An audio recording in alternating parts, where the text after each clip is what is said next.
So this is our group trying to explain the three trespass to persons, which are assault, battery, and false imprisonment, by showing actual footage of the incident and then later showing other footage of the victims speaking to their lawyers.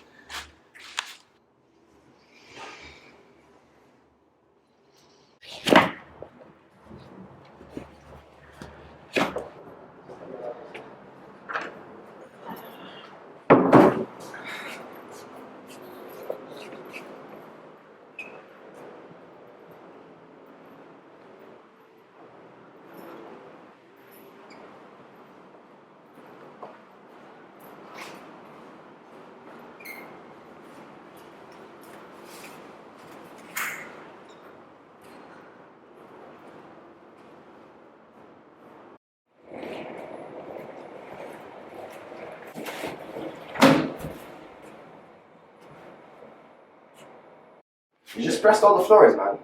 Oh really? Are you serious? You Am just I clicked serious? all the floors. Are you late? Are you serious? I didn't forget that. Are you late? serious? Yeah. Are you serious? Ah!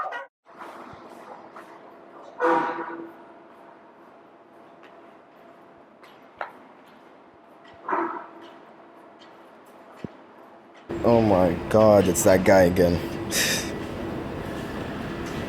Coward. Hey, I'm sorry. I'm sorry. Are you serious? What, did you call me? Listen to me, I'm sick of you. What's wrong with you? What's wrong with you? Why are you guys doing this to me?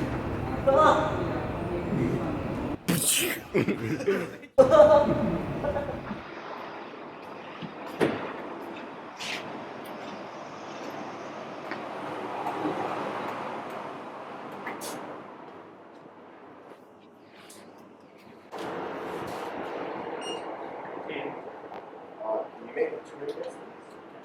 Why? Why? Sir, 7-year-old cannot. It's fine, no problems. It's okay. Let's go. No. Okay, you take. Awesome.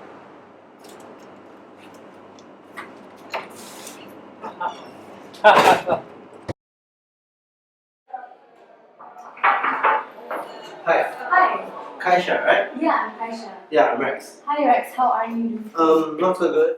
The weirdest thing that happened today was when I woke up extremely happy, Yeah, and then when I came down the lift, I started pressing all the floors.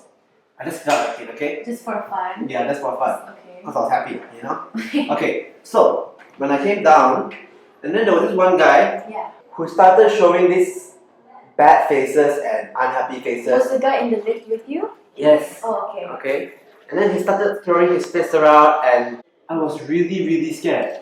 I was wondering whether I could ask you if I could file a claim against you or sue him, you know? Did he actually touch you, or No. was there any physical I don't contact think involved? he touched me, but yeah. So no. he just showed you that he wanted to To hurt hit me, you. yeah. He didn't actually hurt you. No. Yeah, you can file for assault because, generally speaking, assault occurs when someone threatens bodily harm to Okay. another person. Like in this case, he didn't actually hurt you, but there was an apprehension of harm, which means that he might have just hurt you. Like you said, he put his fist. What did he do with his fist again? He almost threw it to my face. So he almost punched you. Yeah. Yeah. So there, that's just one of the elements of assault. So there are two elements of assault. Okay. Number one is there needs to be like an intention for that person to actually want to hurt you. Okay. But no, not hurt you, as in like to threaten you. To make me feel scared, Yeah, right? to make you feel scared and terrorized. Okay. So number one is the intention, which is present. He clearly wanted to show you that he was capable of hurting you Okay. because he was aggravated that you were pressing all the lift buttons. But it's not wrong, right? Well, I guess it's because maybe he was having a bad day or he was in a rush or something. Okay. But that's one of the elements. And number two is because there was an apprehension of harm, which means that he had the capability of hurting you, but he didn't do that. But that's what makes an assault. Also, just verbally say something to offend someone or hurt or scare someone. So words without an act, so just words alone, Yeah. Cannot constitute an assault. Okay. So if the threatening words, like was he saying any mean things to you? Like, Yeah. what did he say? Did he say anything? He said that if he weren't late for class, he would have hit me. See, so those words scared you, right? Yeah. There was an aggressive tone in there. Yeah. So if the threatening words are accompanied by some action, Okay. that indicates that the perpetrator, which in this case is the guy in the lift, has the ability to carry out the threat, Okay. then an assault has occurred. Which in this scenario that you just went through, it's okay for you to sue him because he has committed an assault. Because assault requires intent, meaning that there has been a deliberate and unjustified interference with the personal right or liberty of another person, which is you in this situation.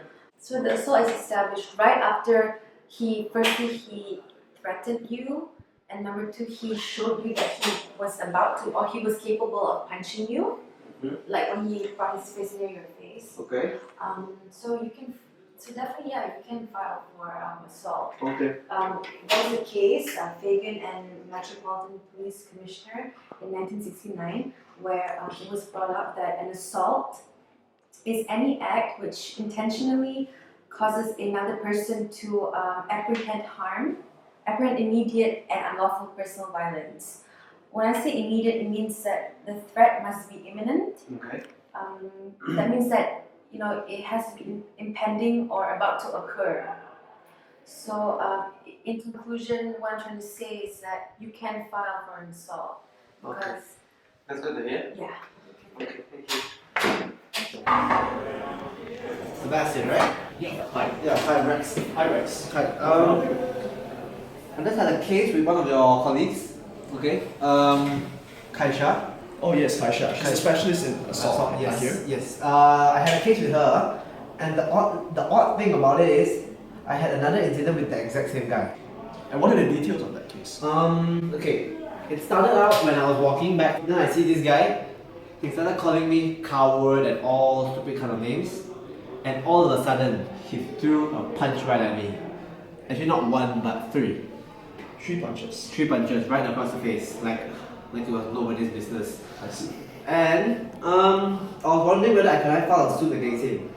I see. 2 things that need to be established under the tort of battery, which is the most probable tort that you would sue him for in order to possibly claim for damages. Okay. So the first thing we need to establish is intention. So this is established in the case of Lieutenant Cooper, which is that there must be a mental element present to the tort at hand. Yeah. Because in the case of Lieutenant Cooper, a battery claim had failed because a lady driving a car, trying to park it, had negligently run over the legs of someone else. The reason why a claim in battery failed there is because the court held that this action was unintentional. Okay. This meant that not only was a claim for battery unsuccessful, no damages at all were awarded as a subsequent result of that. Okay. That being said, what is battery? Battery is a direct and intentional application of force to another person without his or her. This was established in Fagan's case, the definition of battery. And that is why there are 3 elements to battery. The first, as I told you earlier, was the mental element to it. But secondly, we need to also establish and explore. The force also has to be violent, and it has to be direct. Because if the force at question wasn't consented to by you, which is necessary in order to establish a tort in battery, this then probably means you have a claim against him. Because courts can't deal with cases, and there will be a huge judicial backlog should any form of contact at all amount to battery. Okay. Therefore, the question that we need to answer here, was the contact direct? Yeah, the force was directly applied across my face, and I have bruises and all that to prove that. So yeah. Okay, that's good.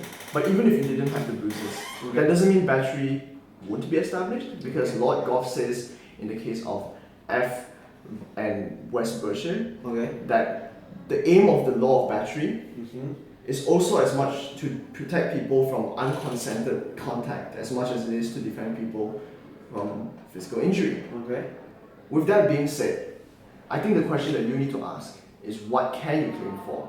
So what do you expect to claim for? I expect to claim hospital bills and all that, I guess. I'm not sure what else I can claim for though. So given that we've established that these elements are present, I think that it would be possible for you to make such a claim, and the claim is likely to be successful. Okay. So not only maybe will you be able to claim for the hospital damages, I also think that the courts might even add on punitive damages should they deem Muhammad's conduct to be more than inappropriate. I can actually claim punitive damages? Yes, you can. Oh, okay. Should you decide to bring this case to court, which I think you should, you probably need a lawyer. So here's my card. Wow. Give me a call if and when you decide to take this case to court. That's a really nice card. Yeah, I know. I specialize in battery, remember? Oh, that's where you're getting your oil money from, right? Definitely. Okay. Alright, thank you, Rex. I'll see you when I see you. Okay, thank you. While Rex went to two different lawyers to speak to them about the incident that occurred on him, meanwhile, Muhammad also wanted to find justice against the false imprisonment. So he went and found the best lawyer in town. Come in. Hello. Are you Mr. Samir? Yes, I am. My name is Muhammad. I'm Mohammed. I heard that you were a very good false imprisonment lawyer. Yes, I am. I came here because obviously I feel like I've been falsely imprisoned. Okay. Would you like to know more about the facts? Oh, yes, I would. So what happened is that before I tell you the case, I'd just like to say that I'm a very big fan of chocolate. Okay. So I was walking into 7-Eleven and I spoke to the guy and I picked out a piece of chocolate and I gave it to him. Sure. Okay. And then I checked my wallet and I had 2 ringgits in my wallet. And the chocolate costed 3 ringgits. Okay. So this is a free country, right? Yes. Like I have the right to negotiate with whoever I want Okay. to, right? So I told them that maybe you can, I don't know, give me a student discount or something, make the chocolate for 2 ringgits, and he's like, no. He completely disagreed with it. And this is what he did. I feel like I have the need to demonstrate. He said that if you want this piece of chocolate so bad, right? He said if you want it so bad, then maybe you should get it. And then he threw the piece of chocolate. He threw it. Yeah, he threw the piece of chocolate. I'm sorry for that. Yeah, it's fine. I had to So he demonstrate. threw it. Yeah, he threw the piece of chocolate and it coincidentally landed in a room, in the inside of a room.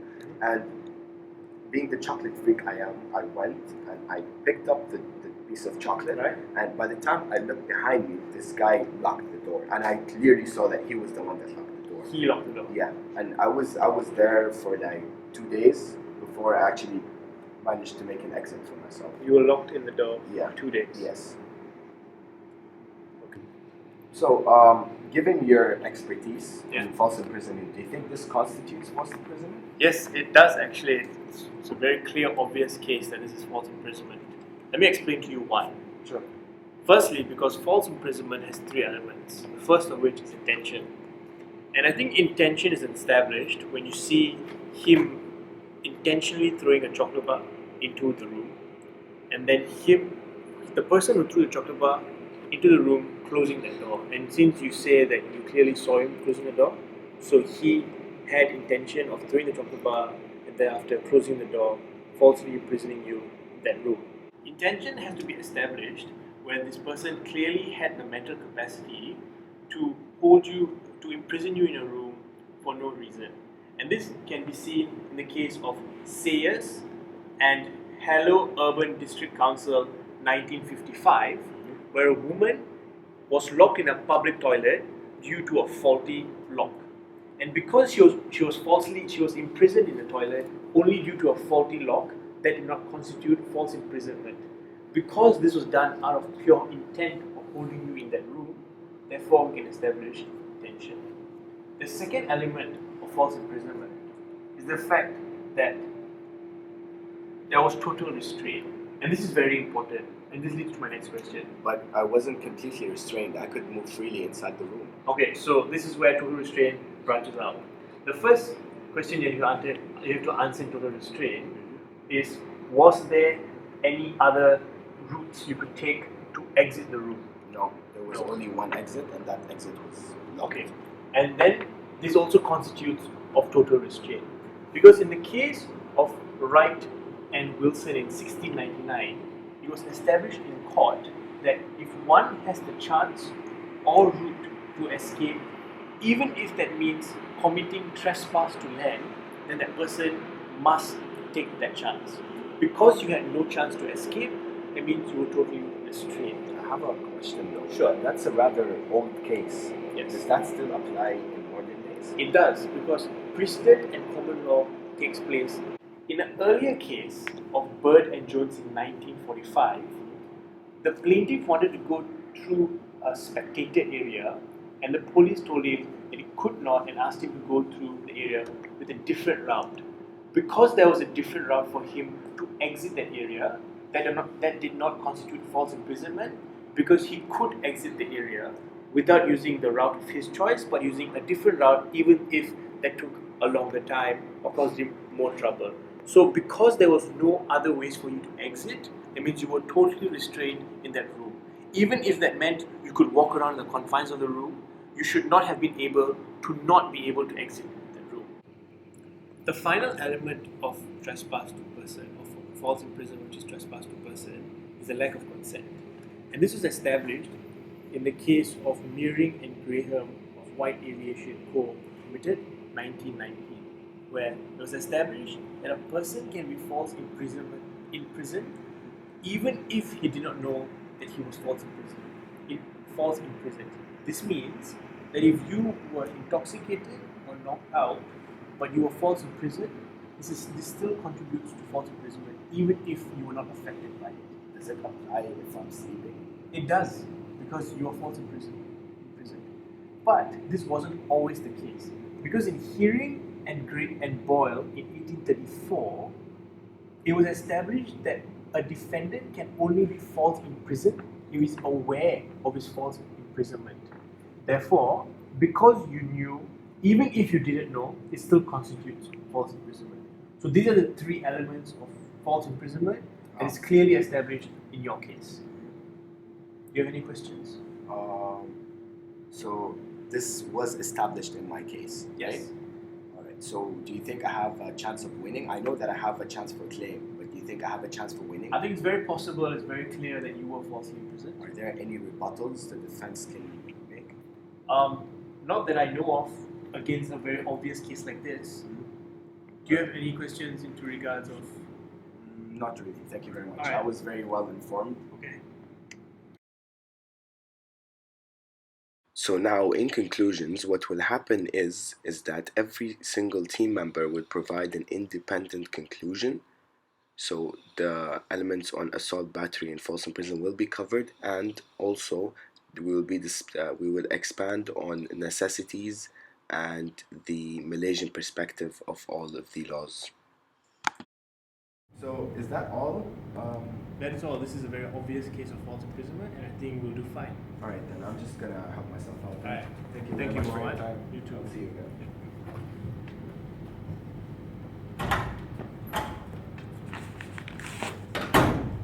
So what have we learned today? We've learned that false imprisonment is a strict liability.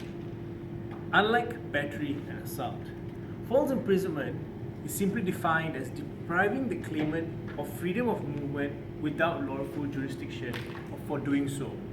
We can look back towards the 1765s, where William Blackstone said in the Commentaries on the Laws of England in the first edition, volume 1, he said, of great importance is the preservation of this personal liberty, because this personal liberty is the liberty to be able to move around and not be falsely held to a certain area, which constitutes false imprisonment.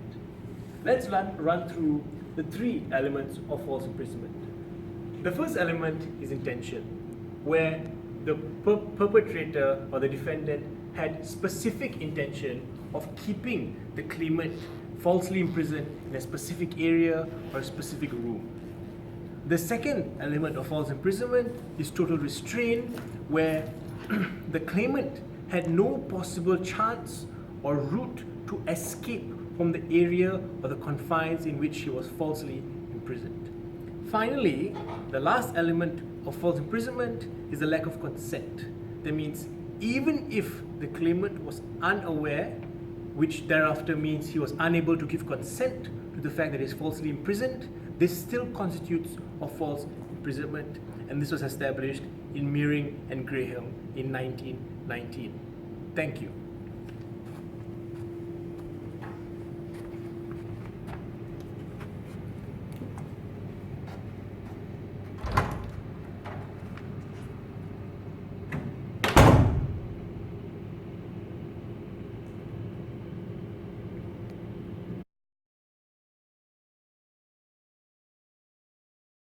So, there are three elements in my tort, the tort of battery.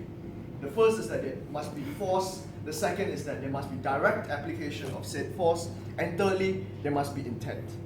But the intent is very specific because in order for intent to be present, we must prove an element of hostility. And this was the case in Wilson and Pringle, 1987, where not only were schoolboys found to be not liable because of the horseplay that they were taking part in, although one of them suffered from damages resulting in a claim for battery, the Court of Appeal also stated that there will be no claim for battery as long as it couldn't be established that one party was hostile in creating that damage to another.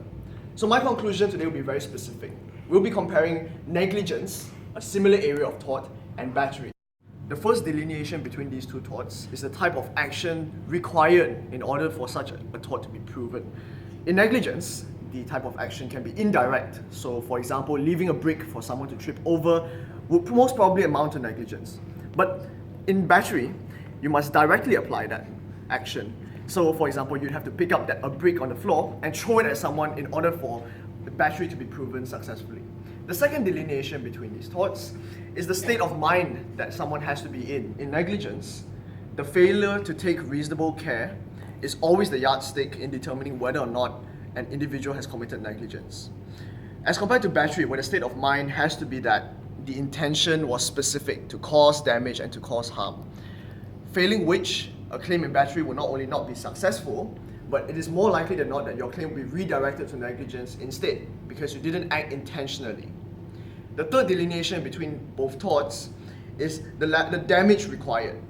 What does this mean? In negligence, it must be proven that you caused the actual harm or damage, and hence you'll be held liable for that.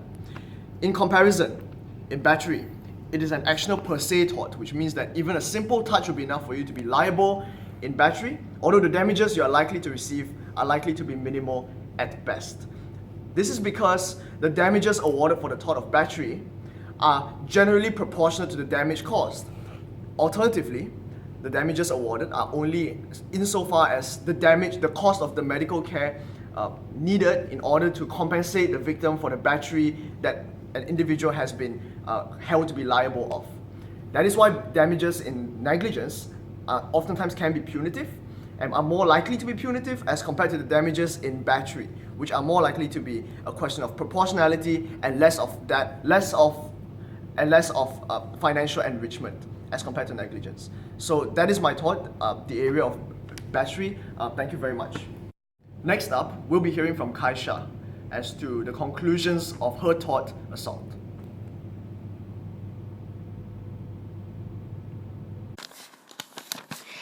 It was brought up in the case of Fagan versus Metropolitan Police Commissioner that an assault is any act which intentionally causes another person to apprehend immediate and unlawful personal violence. It is important to know that there are two general elements that make an assault, and the first is that there must be a mental element present, which is intention, and there has to always also be an anticipation or apprehension of harm, which means that there's no actual body contact involved, and the element of fear has to be instilled in the victim. Only then will an assault be established. The apprehension of harm must also be imminent and immediate. So if you threaten someone for a later date, that does not apply and that does not result into an assault. Words without an act cannot constitute an assault. If threatening words are accompanied by some action that indicates that the perpetrator has the ability to carry out the threat, then an assault has been established. There was also a case of R versus Ireland in which the defendant made a series of silent phone calls to his victims. And the court held that, these kind of malicious silent phone calls are considered as assault, as the victims may fear that the possibility of immediate personal violence may occur.